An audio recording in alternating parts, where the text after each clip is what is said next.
tanto nivel de scrap por tal y tal motivo. Punto. ¿Sí? Es simple. Entonces, en esta entrega, muchas veces menos es más, porque cuando quieren poner más, es cuando agarran la guitarra y guitarrean sumando un montón de cosas que no son productivas para el trabajo práctico, sino que simplemente quieren por agregar cosas, agregan, sin un sentido. Entonces, cada uno de los títulos que ustedes lo ven es como así tiene que ser el trabajo práctico. Flujograma del proceso analizado actual. Listo, un sinóptico del proceso. El sinóptico y nada más que el sinóptico. No explico nada, ¿no? El sinóptico tiene que hablar por sí solo un sinóptico. No hace falta que yo explique arriba del sinóptico. Flujo de materiales. La hoja, título, flujo de materiales y el flujo de materiales con la flecha por cómo circula el material, ¿sí? Medio de control. ¿Qué medio de control tiene? Medio ambiente. Medio ambiente, nombre, qué turnos de trabajo funciona, cómo funciona. O sea, así bien claro y concreto. El cuello botella. El cuello botella es tal operación con tanta capacidad productiva. Punto. O sea, nada más. Y todo lo que pueden utilizar, herramientas gráficas, como siempre les decimos, gráficos, tablas, siempre los va a ayudar a que ser más claro, más conciso e ir directamente a lo que nos interesa, ¿sí? De cada uno de los puntos en situación. Antes de pasar a la segunda parte, que es la más importante, que son los indicadores, con el tema de relevamiento, es que vean con ojos crítico y clínico cada una de las cosas. Asimismo, como les decíamos en las etapas anteriores, el trabajo es evolutivo, entonces posiblemente tampoco se aflijan si ustedes ven una condición hoy y vuelven a ir de acá a un mes a la empresa para ver otras cosas de la siguiente entrega y encuentran más sobre esto que ya venimos hablando, ¿sí? Entonces, eso, porque siempre me dicen, profe, pero sabe que yo había puesto que el nivel de scrap era un 5% y ahora que vimos bien, en realidad el nivel de scrap es del 8%, porque también otra parte del proceso genera scrap y, chicos, es abierto totalmente a irlo construyendo el trabajo. Entonces, eso es una de las primeras inquietudes que siempre surge. Lo otro sean claros, concisos y concretos. Usen herramientas gráficas, ya el sinóptico los va a ayudar, el flujo de material los va a ayudar, el layout los va a ayudar. Y en el caso de la documentación del proceso, como dice Seba, tampoco se aflijan si van a la empresa y en la empresa cuando ustedes le hablen de documentación, les digan, nosotros no usamos documentación. Muchas veces esa información que dice Seba es algo muy sencillo y tal vez no tiene un formato súper estándar. ¿Sí? Entonces, tal vez será su trabajo y una de las oportunidades de mejora, mejorar esa documentación, pero la documentación y la información siempre fluye en el proceso. Entonces, cómo es el canal de información también es muy importante de seguirlo, ¿sí? Otro de los detalles en relación a la documentación. Posiblemente cuando ustedes vayan a la empresa les van a decir, quieren sacarle una foto, tal vez, ¿no? Hay empresas que no, pero hay empresas que le pueden decir, quieres sacar una foto, querés llevarte una hoja de muestra, no hay ningún inconveniente, pero toda esa información va al anexo, ¿sí? La nombran en esta etapa y dicen, el proceso de producción se maneja con una orden de trabajo generada por tal persona, punto. Y la orden de trabajo la ponen en el anexo, porque si no, ¿qué termina pasando? Traen 20 hojas enteras de material que le dio la empresa y, como les digo, sin procesar, sin ningún valor agregado. Entonces, no, eso no nos suma en esta etapa de relevamiento general que necesitamos. Un detalle ahí lo que decía Eli de lo que es la información concisa y precisa, y en donde menos es más. Les va a servir para su vida laboral. Ustedes, mientras más información pongan en una entrega, en una presentación, en un reporte, más preguntas generan, ¿sí? Y cuanto más preguntas generan a un jefe en su futura vida laboral, a un socio o a un profe, pueden llegar a patinar, ¿sí? O sea, que les sirva que la información siempre es la que piden, ni más ni menos, es la que piden.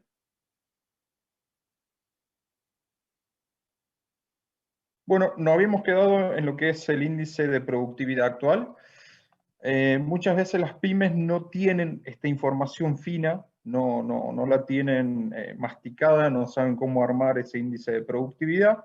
pero ustedes sabrán tomar los datos necesarios para construir este índice, ¿sí? Producción obtenida sobre recursos puestos en juego. Básicamente es eso. Y la definición de objetivos del estudio. Perdón, este es un título, Eli, ¿no? Definición de objetivos del estudio. Sí, en realidad es el punto más importante, por eso está así Sí. tan con todo, negrita, subrayado. Subrayado ahí, sí, sí, sí, sí. Ya no sabía más qué poner ahí como para que se note.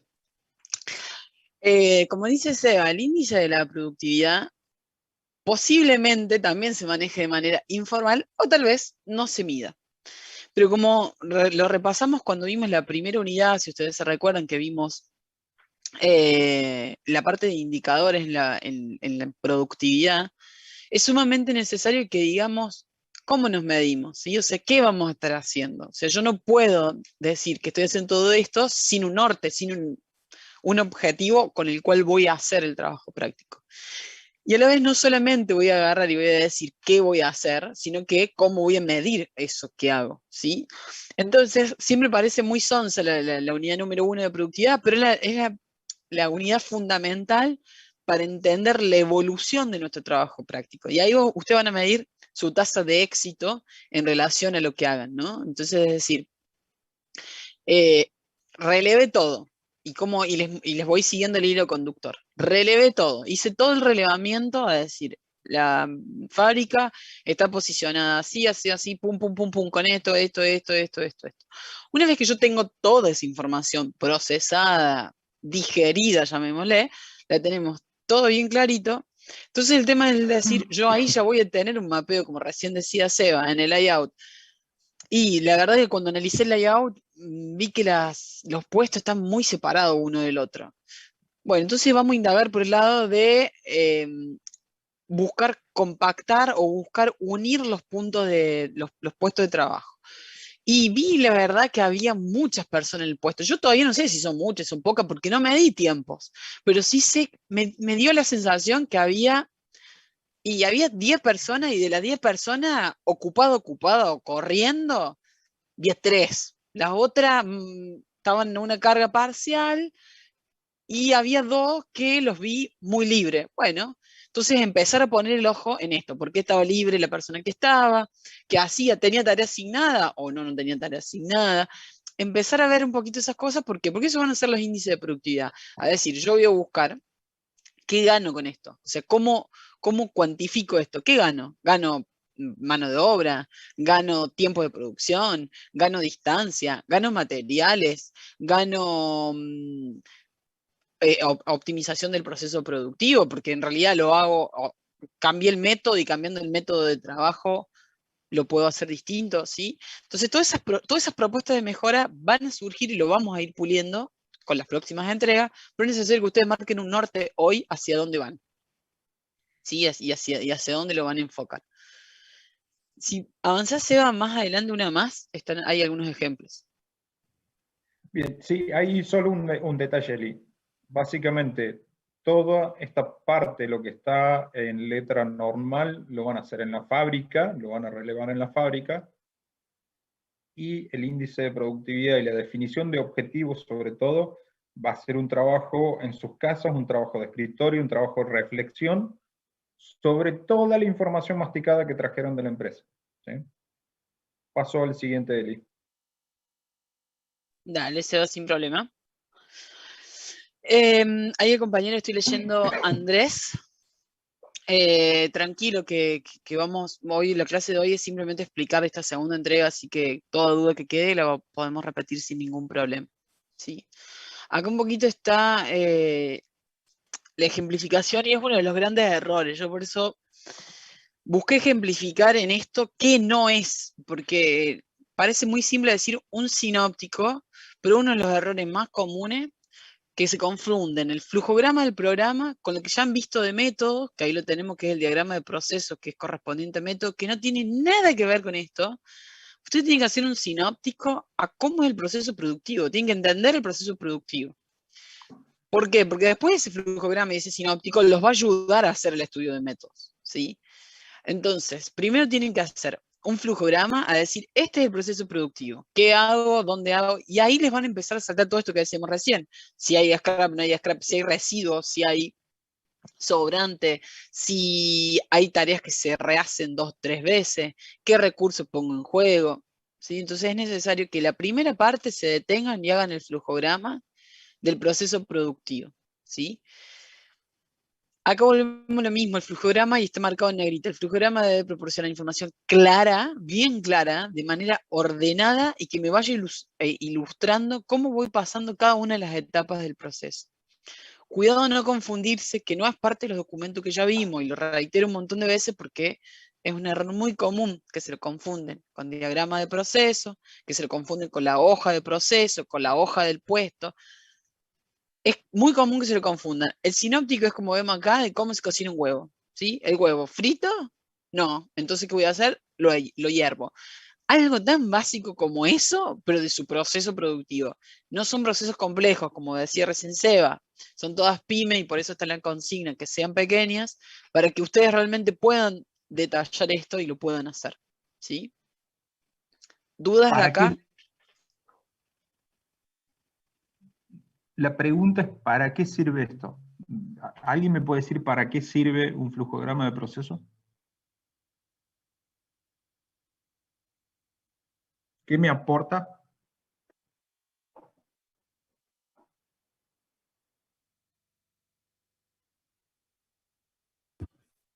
Puede ser los elementos decisorios, o sea, cuando tengo que decidir algo, el flujograma me va a decir si es sí o si es no, simplificar, digamos, y saber tomar una decisión más rápido sobre lo que se está haciendo. Uno es eso. Pero fundamentalmente es saber cuando estoy en mi fase de análisis, en mi fase de definición de objetivos, es ver cómo es el proceso en un esquema, ¿sí? Y a ver qué puedo optimizar, qué puedo simplificar haciendo simplemente un cambio de decisiones, como decía recién, de transportes, de, de datos, de procesos. Me da una idea esquemática, panorámica, que me permite trabajar, analizar mi proceso de manera exhaustiva, pero en un papel, y no necesariamente tengo que estar metido dentro de la fábrica para realizar el análisis. ¿Se entiende el por qué hacemos esto? Mismo así, ustedes con un flujograma, lo que decía Eli recién, cuando nosotros vemos un flujograma en la corrección, ya sabemos de qué proceso estamos hablando. Y eso también pasa en la fábrica. Este es un lenguaje universal dentro de las fábricas. Y cuando yo le explico a alguien el proceso de esta manera, automáticamente lo entiende. No tengo que explicar, no tengo que poner información adicional, no tengo que hacer 4 hojas de texto para describir el proceso. ¿Sí?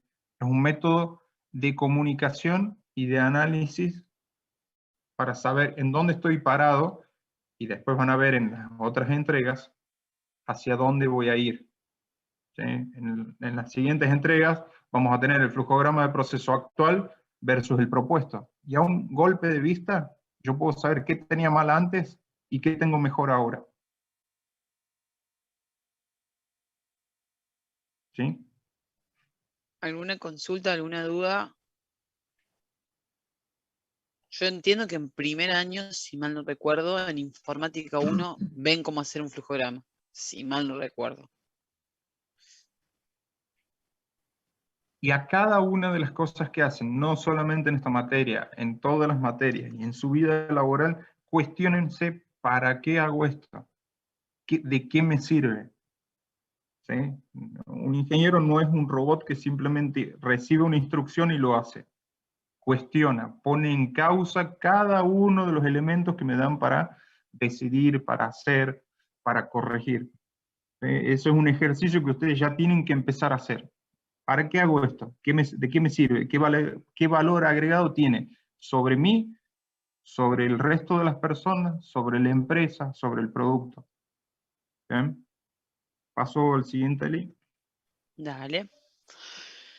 Acá hay un ejemplo, ¿no? De decir cómo ingresa los materiales en una primera instancia y cómo van fluyendo a través de cada una de las estaciones de trabajo, cada uno de los puestos de trabajo, cómo avanza dentro del proceso. Seguramente, porque claro, todos yo les muestro esto y después me dicen, profe, pero mi layout no me queda, todo así, hay todas flechas cruzadas, todo se cruza por un lado, todo se cruza por el otro, y bueno, esas serán las oportunidades mejores que ustedes van a poder identificar. Entonces, tranquilo y con paciencia, usen colores, porque también eso les puede facilitar, y lo que recién decía el Seba, genial si la empresa les da el layout, está buenísimo si les da el layout, pero cuidado que normalmente los layouts que suelen usar están muy sobrecargados de información, entonces tal vez valoramos mucho más que ustedes puedan hacer un croquis simple de los puestos, se va a entender mucho más y les va a ser útil a ustedes de cómo ir trazando el flujo de cada uno de los materiales, ¿sí? Sí.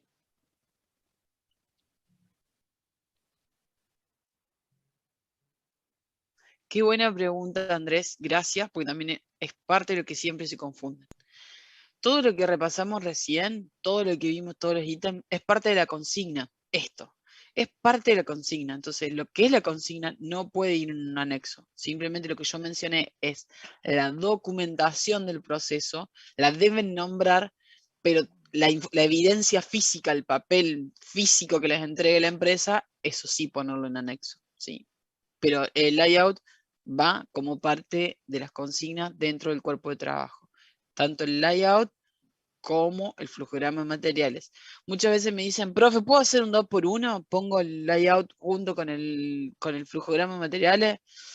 Normalmente recomiendo que lo hagan aparte, porque el flujograma de materiales lo trabajan y lo ensucian ustedes con cada una de las observaciones, y después, cuando siguen evolucionando y ven la parte de tiempo, por ejemplo, el layout se dan con que lo tienen todo lleno de flecha y dicen, ah, pero esto cómo era. Entonces, ténganse un layout blanco, un croquis blanco, y después otra copia, hagan todo el circuito. ¿Sí? Es mi recomendación. Inclusive Gracias, les va a Andrés. servir, el layout en blanco y el que van rayando. En este momento yo no sé cómo se están manejando ustedes, se están haciendo reuniones de grupo. En nuestra época con Eli nos juntábamos en un departamento, pasábamos horas haciendo esto, y hoy esa facilidad no es tal. Les va a servir tener uno en blanco y otro para rayar y dibujar en sus reuniones de Zoom, en sus reuniones de equipo. Bien, acá seguimos con los medios de control, que como mencionaba recién el Seba, ¿qué medio de control utiliza el proceso? O sea, ¿cómo controla el proceso? ¿Y qué controla? ¿Por qué? Porque a lo mejor también se pueden dar que hay variables que no se están controlando, variables que se deberían controlar y no se controlan, como recién decía. Y ojo, ¿por qué? Porque cuando decimos qué medio de control utiliza es también para tomar la magnitud. Son medios que se controla visualmente, se controla mediante un calibre, mediante un pasa no pasa construido dentro de la propia empresa. Tampoco no vayan a buscar que haya todos los medios de control estén ejecutados y hechos según el mercado, ¿no? También existen medios de control desarrollados propios por la propia empresa, ¿sí? Entonces, préstenle atención a ese punto. En ese punto es nombrar qué medios de control hacen y qué variable controla. El cuarto punto es lo que mencionaba antes. El medio ambiente es todo aquello que hace el entorno del proceso productivo. ¿Qué horario de trabajo yo produzco? Porque eso después me va a servir para el tema de tiempos. ¿Cómo está distribuido el trabajo? Entonces, antes en la primera entrega ya hablamos si era una producción en lote y una producción en serie. Entonces, eso ya nos va encaminando lo que necesitamos saber. ¿Qué nivel de...? Tampoco cuando yo en esto después pregunto los elementos de protección personal necesarios, es también para que después nos dé un poquito de visión cuando hagamos la parte de ergonomía, ¿sí? No hace falta que ahí me digan absolutamente biribiri, con que redacten 2 párrafos, ya está, chiche bombón y listo, ¿sí? Pero las condiciones de trabajo en general, a ustedes les tiene que dar una sensación cuando entran a hacer un relevamiento, si la empresa está ordenada, no está ordenada, si se cumple el método de trabajo, no se cumple. Ven, che, tienen 2 pausas, tienen 3 pausas, no tienen pausa. No sé, algo les tienen que llamar la atención, cosas del proceso, ¿sí? El punto número 5 es lo que les explicaba el Seba recién. El concepto de scrap no es lo mismo que residuo o desperdicio, ¿no? Si hablamos de, a lo mejor, procesos de mecanizado, vamos a tener lubricantes, que va a ser parte de los residuos, escoria, que es parte de los residuos, pero no es scrap. Scrap consideren que es todo aquel material que ya fue puesto en valor, es decir, que se le han hecho operaciones y yo lo tengo que descartar de mi proceso, ¿sí? Como recién decía Seba. Después habrá una segunda instancia de recuperar ese material que yo clasifiqué en primera medida como scrap, que ya lleva un doble proceso, así que también es un disfuncionamiento. Pero que quede claro qué es realmente el scrap del proceso y qué realmente es residuo o desperdicio del proceso propiamente dicho. Ejemplo, un proceso de estampado. Cuando se estampa una pieza en frío, ¿sí? Hay recortes de la chapa normalmente tiene una forma que se asemeja a la pieza a estampar, pero yo puedo tener un recorte de chapa que tiene una forma rectangular, como el rectángulo que ahí vemos que dice residuo, y la chapa de adentro tiene distinta forma, entonces el remanente y el sobrante no es scrap, es desperdicio. ¿Sí? Scrap es si la pieza que yo estampé, salió con una fisura y esa fisura no me permite usarla realmente como pieza. Eso será scrap. Para ¿Sí? que tengan una idea, en el sistema de costeo de la pieza o del proceso y demás, el residuo está considerado. Y el scrap solo está considerado en niveles minimísimos, súper bajos. Pues, todo proceso tiene su tasa de fallo, pero siempre es mínimo. ¿Sí? En un proceso de estampado, por ejemplo, el índice de scrap normal es entre el 1 y el 2%, corregime Eli, no sé cuál es el valor en Santa Isabel, yo doy valores de Sí. empresas que hacen estampado. En el mecanizado, por debajo del 1%. Es decir, hay cada empresa, según su proceso productivo, según su capacidad de máquina, según la capacitación que tienen los operarios, tasan y describen su nivel máximo de scrap admisible en ese proceso. En el caso de los residuos, ya está dentro del sistema de costos del proceso de la pieza. ¿Sí? Lo que decía Eli recién, estampo una puerta, el sobrante de chapa de esa puerta lo voy a tener en el 100% de las piezas buenas que estampe para hacer la puerta. Ya está costeado. Se paga en el precio de la pieza o del proceso. ¿Sí?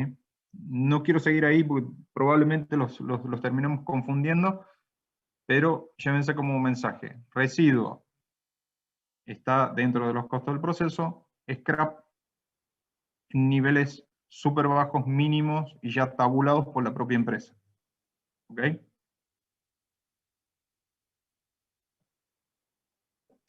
Bien. Otro de los puntos más importantes a trabajar es el tema de la operación cuello de botella.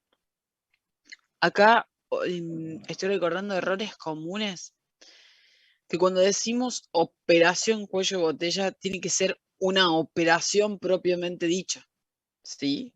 Entonces, hablamos de la capacidad que tiene, es decir, cuántas piezas puede hacer la estación de trabajo o el puesto de trabajo, pero siempre, chicos, es una operación, ¿sí? Me ha pasado que otro año me han marcado como el cuello de botella un transporte, o me han marcado como cuello de botella una inspección. Nunca puede ser cuello de botella uno de esos factores, porque el cuello de botella habla justamente, como bien dice la definición ahí, la operación que tiene la capacidad más baja. Y lo podemos ver ahí en ese gráfico, ¿no? Este es un gráfico NN, que yo veo ahí, digo, la estación 1 tiene una capacidad que me hace 8 piezas por minuto, si quieren. Me hace 8 piezas por minuto. La estación 2 me hace 6 piezas por minuto. La estación 3 me hace 10 piezas por minuto. La estación 4 me hace 3 piezas por minuto. Y la estación 6 me hace 6 piezas por minuto. Todo ese sistema, todo el sistema en total, en global, ¿a qué capacidad ustedes consideran que va a andar? ¿Cuántas piezas por minuto voy a realmente poder hacer? Exactamente. Exactamente. Yo voy a ir al ritmo, de mi capacidad más lenta, ¿sí? Que mi capacidad más lenta va a estar dada por la operación cuello de botella. En un proceso, chicos, siempre va a haber un cuello, porque me dicen, no, bueno, profe, pero nosotros vamos a hacer propuesta de mejora sobre el cuello de botella y desaparece y chau. No, cuando yo soluciono, tal vez, busca alguna manera de elevar la capacidad de producción de la estación 4, ¿cuál va a ser el próximo cuello de botella?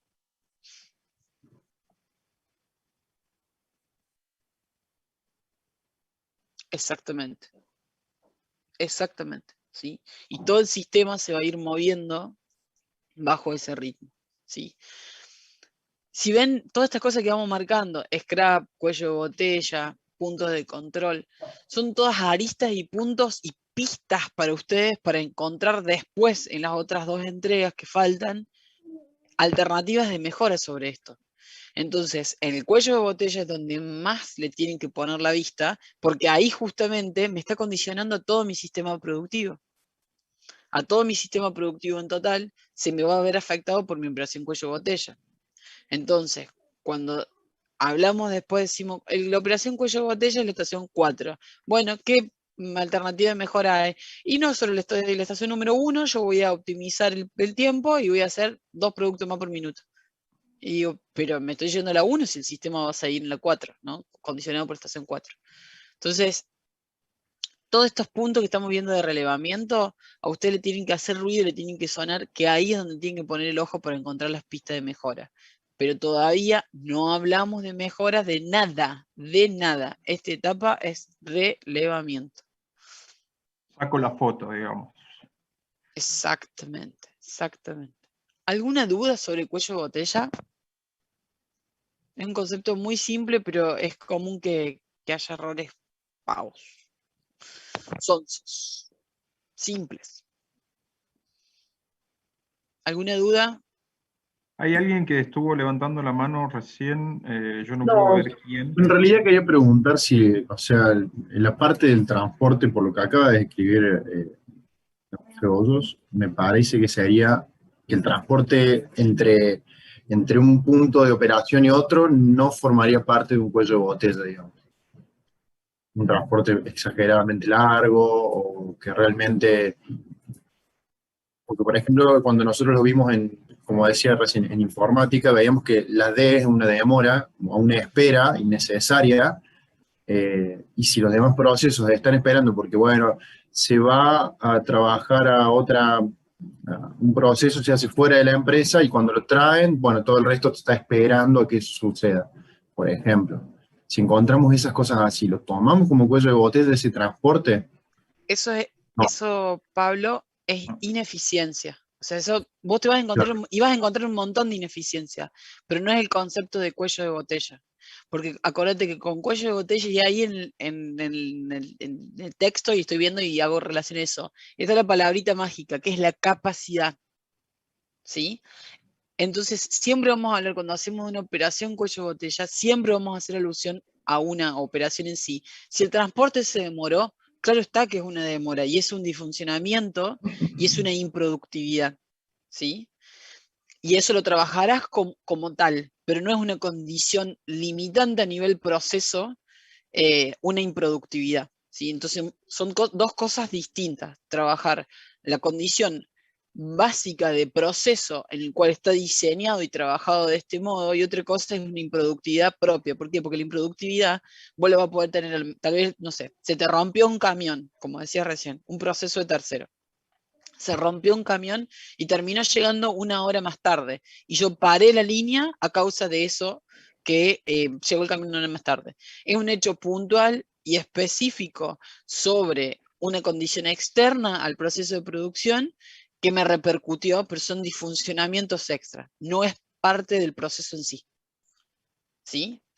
Y si es así, en el caso por ejemplo, de decir el tema de transporte, justamente el transporte se diseña en función a esta capacidad que está instalada acá, ¿no?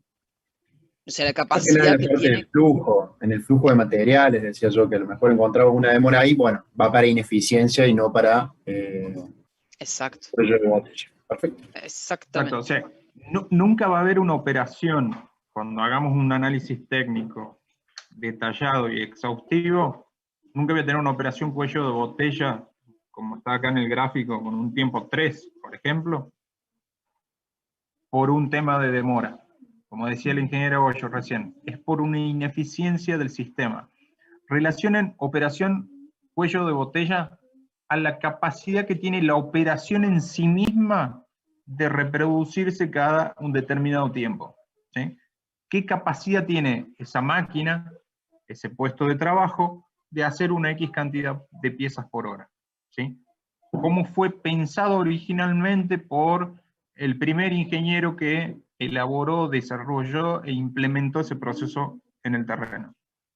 Generalmente, la operación cuello de botella está asociado a un problema técnico, a un problema de capacidad de máquina. Eso es hablando en términos generales. Pero de ninguna manera puede estar asociado a una ineficiencia, a una espera, a una demora. ¿Sí?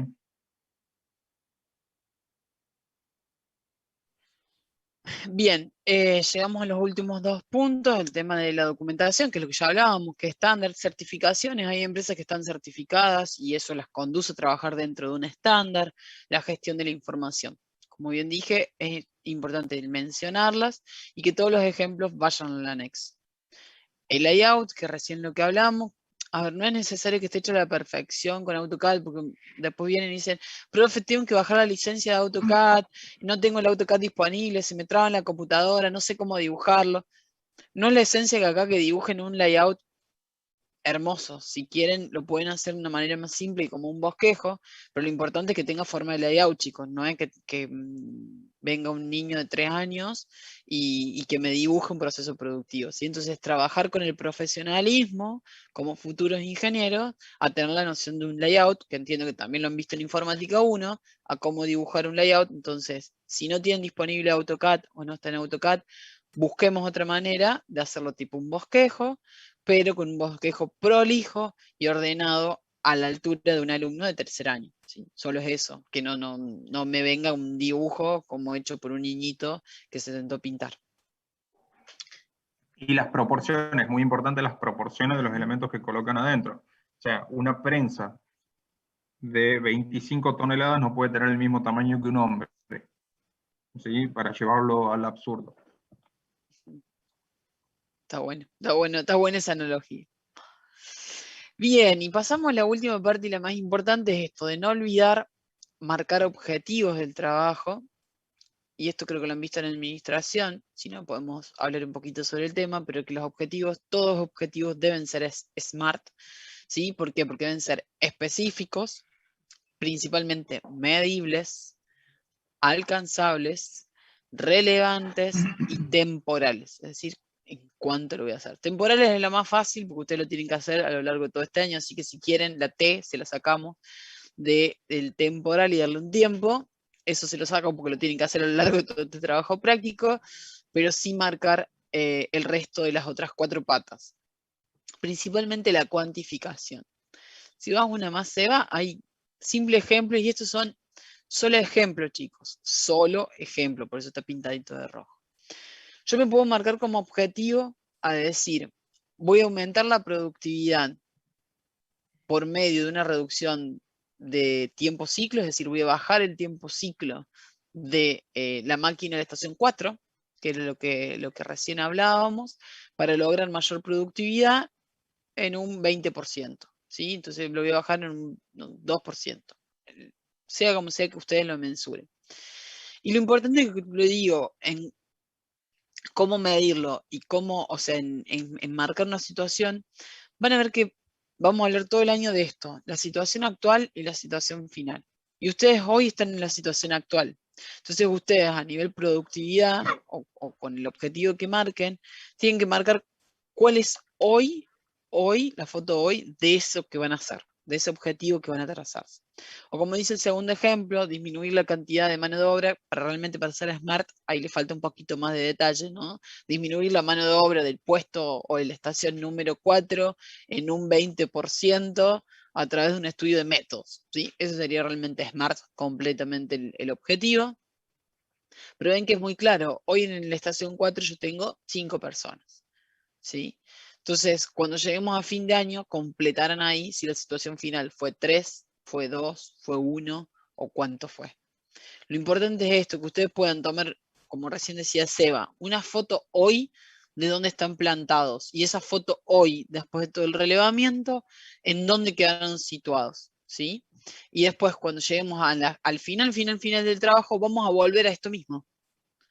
Vamos a volver a esta misma tabla que ustedes armen o esta misma ponderación que ustedes armen, porque vamos a volver a esto mismo. Y en la entrega final lo que van a hablar va a ser sobre esto, va a decir, inicialmente, luego del relevamiento, mi objetivo fue tal.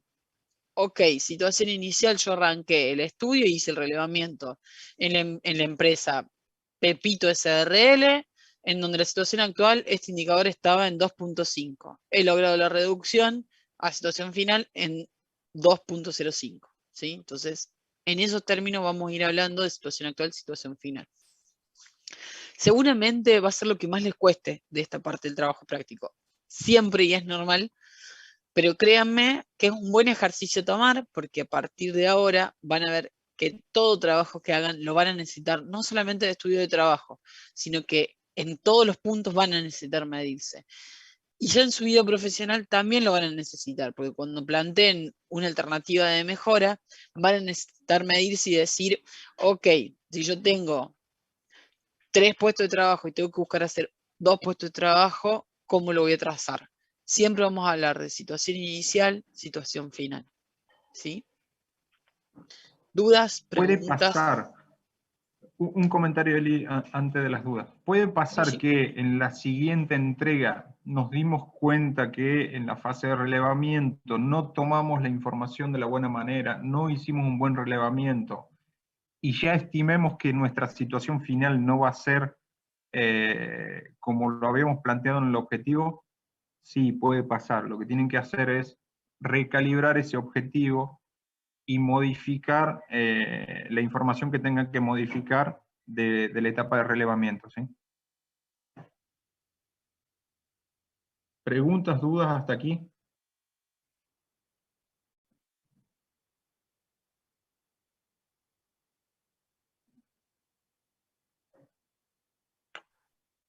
¿Aló? Es el momento clave, chicos. Le estamos dedicando ¿Hay, una clase ¿hay entera gente o ya se pusieron a ver el partido de Argentina? No sé a qué hora juega Argentina. a las 9. No, profe, no, estamos A las 9. escuchando. A las 9 juega Bien, genial. Argentina. Buenísimo. Estamos. ¿Alguna duda? Le hemos Sí, dedicado profesor. una clase entera por esto, porque sabemos que es la entrega más compleja y tal vez les puede costar, porque es algo que es la primera vez que lo hacen, chicos, y nosotros los entendemos que es la primera vez que lo hacen y los vamos a acompañar en esto, pero sáquense todas las dudas que tengan ahora. Una consulta, yo me conecté unos minutos tardes, no sé si dijeron la fecha de entrega. Sí, está adelante de todos, o si te volvés para atrás. Ahí está. La fecha de entrega es la primera semana de clases posterior a las vacaciones, que es la semana del 2 de agosto al 6 de agosto. Gracias. No, por favor, Florencia. ¿Alguna consulta más?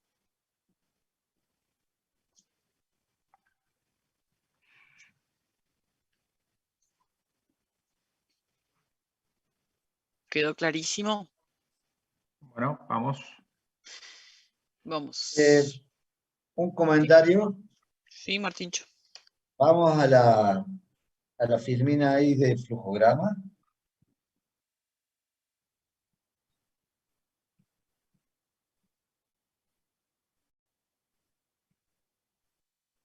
Ahí. Una cosa que hay que redundar es qué es una operación y qué no es una operación. Una operación es en donde el producto sufre una transformación. ¿Sí? Si el producto no sufre ninguna transformación, puede ser un transporte, puede ser control, puede ser cualquier otra cosa, pero no es una operación en sí. La otra es que para elaborar este flujograma,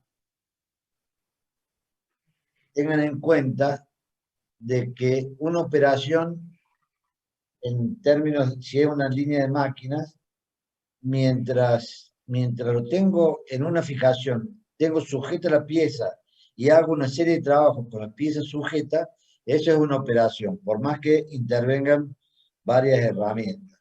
Va a pasar a ser otra operación cuando suelte la pieza y la vuelva a tomar a la pieza nuevamente para seguir el proceso o la secuencia de operación. ¿Sí?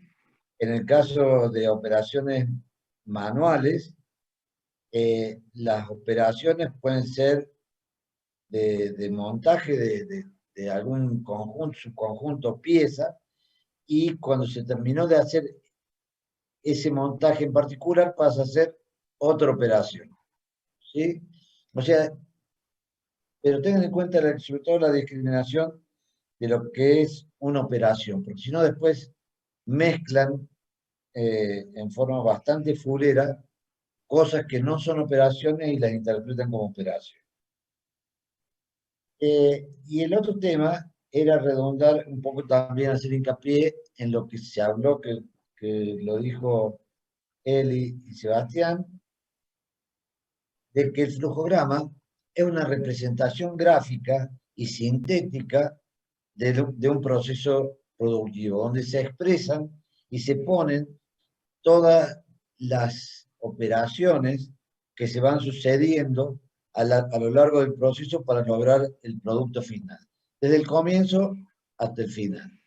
¿Sí? Así que, justamente como decían, por ser una síntesis, tiene que reflejar a simple vista de qué se trata el proceso. Avancemos una más, Eva, por favor. Una más. Scrap no es distinto del residuo. Me parece que por ahí cierra un poco más el concepto de decir de que el rezago es lo que me está sobrando o lo que excede una vez que estuve haciendo el proceso. Y el scrap, como bien dijeron y como bien uno punto, es un producto mal realizado y que hay que tirarlo porque no sirve, porque no cumple con las especificaciones.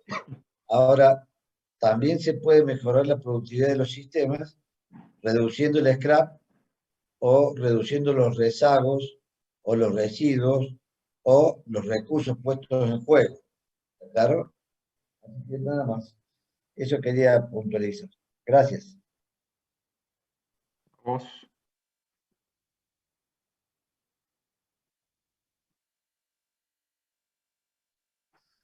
Bien, gracias Martín, buenísimo las aclaraciones. Y acá para finalizar, tal vez no se ve en todos los procesos que ustedes han seleccionado, si no se ve en todos los casos, pero sí se ve en algunos y es importante orientarlos en esto. Hay algunos procesos que no es un único producto, ¿sí? Es una familia de productos, ¿sí? Entonces, en una familia de productos vamos a tener una amplia gama, ¿sí? de diversidad de procesos y de diversidad de productos, que los procesos tendrán en común algo en sí, y ahí es que formaremos las familias, ¿sí?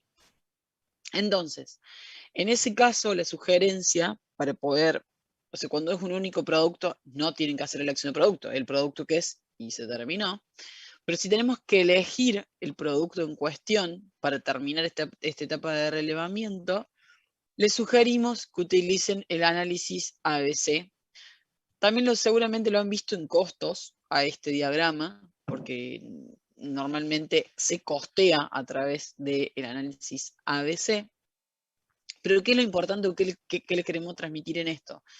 Normalmente, cuando se dividen en 3 categorías. Yo voy a tomar y voy a abarcar el estudio en el 80%, o sea, lo más representativo que yo tenga del proceso productivo. Entonces, si mi si mi empresa tiene una gama de productos muy amplios, en primera medida voy a buscarlo a unificar en familias de productos. Y si a su vez en esas familias de productos que yo tengo voy a tener que considerar, me van a decir, profe, ¿hasta cuánto elijo? Y mi sugerencia, ¿cuál es? Es tomemos las familias de productos que se me consideren el 80% del total. ¿Del total de qué? Productivo, o sea, que inciden en el 80% de la producción de la compañía, ¿sí? Si vamos un slide más, esto mismo que estoy explicando lo vamos a poder ver gráficamente. Acá, por ejemplo, este gráfico lo tomé de cuando yo era alumna.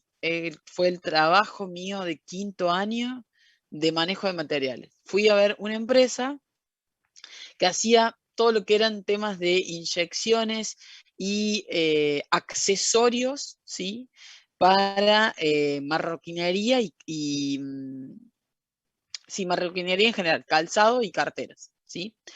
Entonces, acá pueden ver que, miren, de esto la gama de productos que eran familias, estaba la familia de llaveros. Claro está que todos los llaveros no eran iguales, había un llavero con un diseño, con otro diseño, unos con cuero, con más herraje, otro con herraje solo, o sea, eran distinta diversidad, pero los aglomeré y formé la familia de llaveros.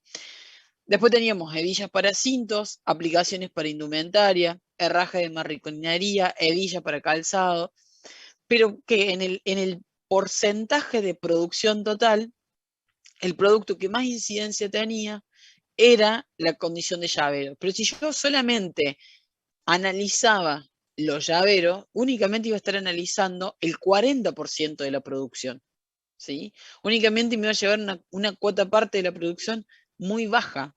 Por eso es que las líneas azules, ustedes ven el porcentaje de producción y atrás está el gráfico acumulado, en donde para realmente tomar el 80% de la producción, yo tengo que tomar 3 familias.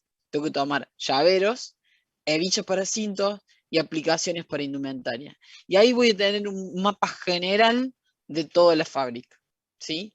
Eso se daban que eran piezas muy chiquititas, piezas medianamente estándares, pero sí se iban ajustando al diseño de cada cliente y eran estacionarios. Pero en este caso yo analicé 3 familias de productos para tener un total de la fábrica promediando el 80%. ¿Sí? ¿Dudas, consultas, sugerencias? Profe, una pregunta. ¿Sí? Si nuestra empresa tiene 2 líneas de producción y en cada una fabrican un producto distinto, ¿hacemos el análisis de las 2 líneas de producción o elegimos solo una? Y es esto mismo. O sea que yo digo, a ver, en cuanto a volumen de producción, entre una línea y la otra, ¿cuánto totaliza del total? O sea, ¿cuánto hace, perdón? ¿Cuánto hace de ese total? Sí, porque tal vez una de las líneas te incide en nada a nivel volumen y la otra línea sí. ¿Sí? Que no sé qué produce. Hacen estanterías y muebles. Bueno, con más razón. Ahí aplicaría muy bien el diagrama de Pareto para tomar la elección. Sí. O sea que Inclusive sí. vas a tener diferentes tipos de muebles, diferentes tipos de repisas. El diagrama ABC es una herramienta de toma de decisión, ¿sí? Es una de las más simples. Si tengo 2 líneas de producción, 3 líneas de producción, 5, puedo utilizar este diagrama. Y me da una confirmación numérica de dónde tengo que enfocar mi conocimiento, mi energía y los recursos de la empresa. ¿Sí? Lo pongo así de manera gráfica y automáticamente sé en qué productos, como decía Eli, yo mi energía, mi conocimiento y los recursos de la empresa los iba a poner en los llaveros, en las hebillas para cinto y en las aplicaciones de indumentaria, porque eso me daba el 80% de mi producción. disculpa, tu nombre era Tatiana, no llegué a leer el nombre total. Tiziana. Tiziana, me parece. Tiziana, perdón. Sí, Perdón, Tiziana. era- Te rebauticé, perdón. Tal vez, Tiziana, analícenlo entre el equipo de trabajo y debátanlo, pero sí sería muy interesante que analicen las dos líneas, pero más allá de una línea o de la otra línea, también es el tipo de producto que ustedes van a ofrecer, ¿sí? Si vos te fijas acá, son distintos tipos de productos y en este caso había 5 líneas de trabajo. Entonces no lo condicionen a una línea a la otra porque después seguramente encuentres oportunidades a cómo hacer conectar entre una línea y la otra. No lo sé, o sea, evalúenlo ustedes, yo les tiro esa premisa de trabajo. Tal vez después ahí vas a poder ver cómo hacer procesos comunes entre una línea y la otra, o no, si eso va a depender de cada proceso, o ver cómo compartir recursos entre una línea y la otra. Entonces sí me parece muy interesante que analicen el todo. Bien, gracias, profe. No, por favor. ¿Alguna pregunta más?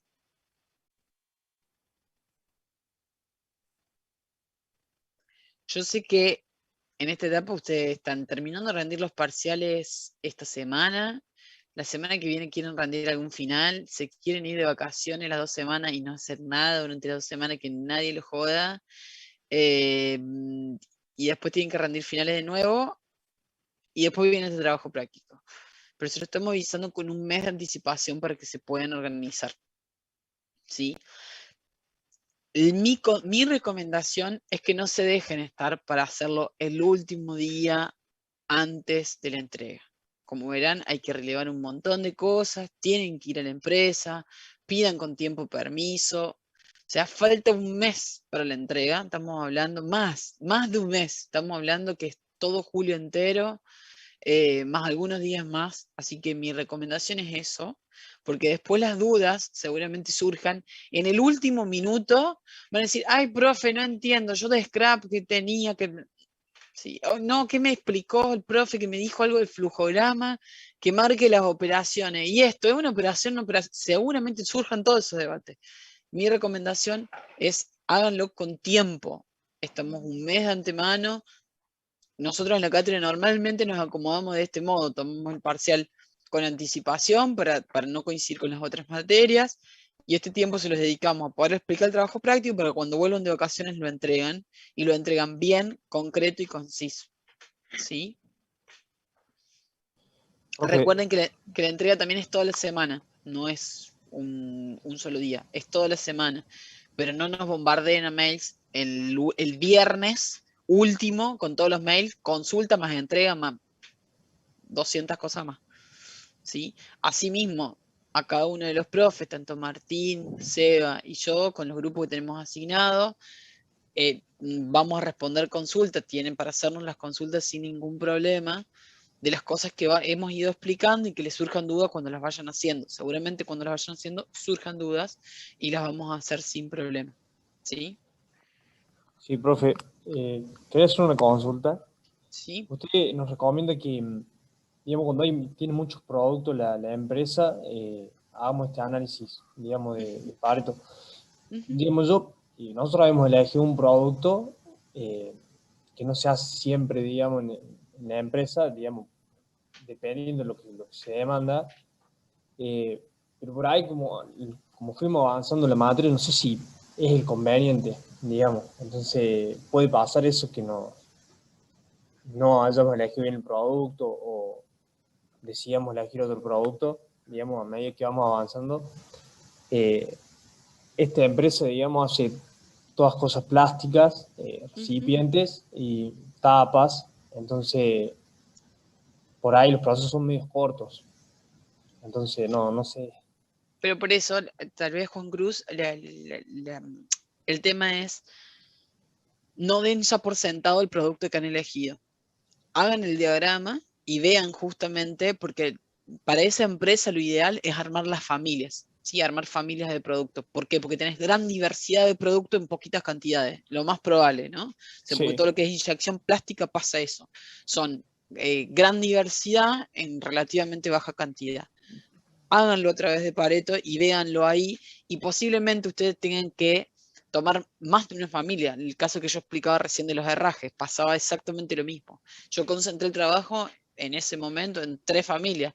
Posiblemente ustedes tengan que concentrar el trabajo en 2, 3, 4, 5 familias. Evalúenlo, pero no estén preseteados a ir ya con el producto que ustedes tenían en mente. Si ustedes tenían en mente hacer vasos plásticos, no sé cuál habían elegido.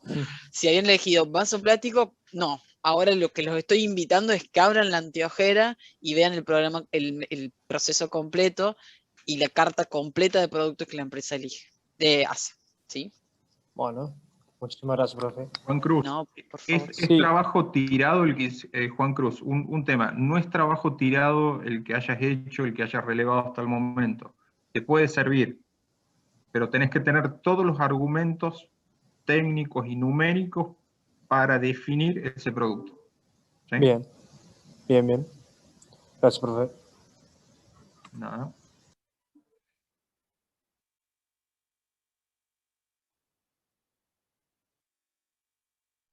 ¿Alguna duda, alguna inquietud, algún comentario?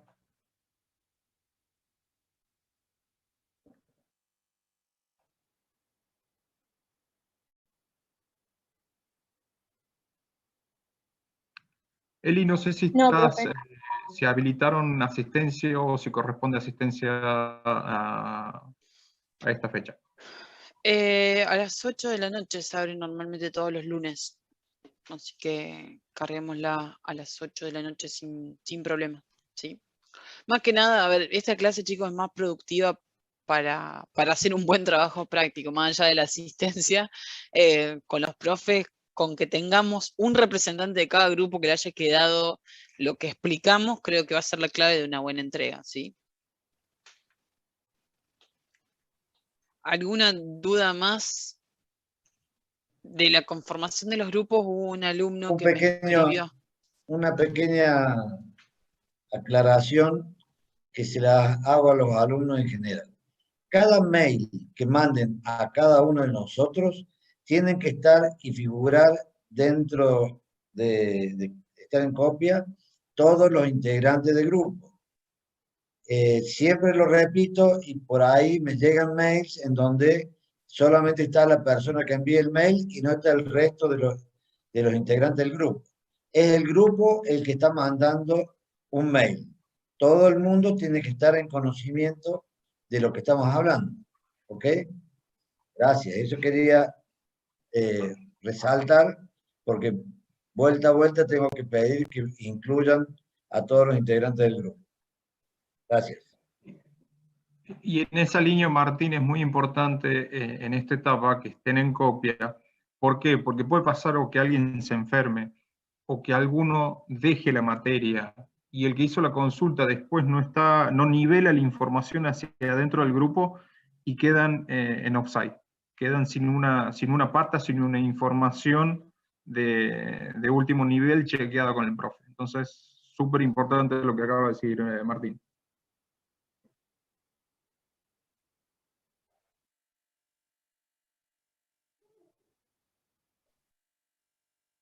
No sé, Eli y Martín, ¿les parece que dejemos acá algo más para compartir con los alumnos? No, para mí no, si no hay más dudas, más consultas, Para mí es desearles, suficiente.